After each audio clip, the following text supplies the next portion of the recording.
This happened to a friend of mine. She told me about it a year or so ago. We'll call her Minji.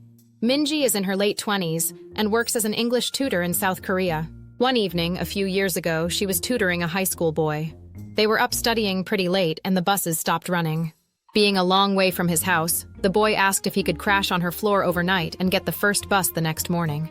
Minji was very reluctant because inviting a teenage male student to stay the night didn't sound like a great idea. But he was begging her, and eventually she relented.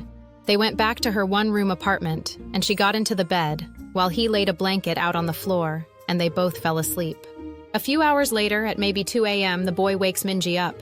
"I'm really hungry," he says. "Let's go get some food." Minji opens her eyes and looks up at him in disbelief. "Food? Now?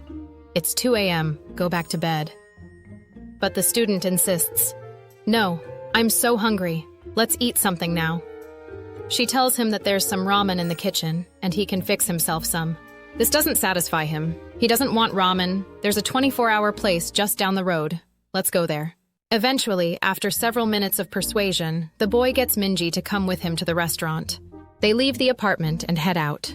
As soon as they're on the street, the boy turns to Minji and says, "I'm not hungry. I woke up in the middle of the night and looked under your bed. There's a man sleeping there." They call the police and discover that a homeless man had been living in Minji's apartment, sleeping under her bed, for over 2 months. The boy only saw him because he was lying on her floor, so had a clear view under the bed. The police arrested the man, and thankfully there were no other issues. But that's by far the creepiest thing that's ever happened to anyone I know.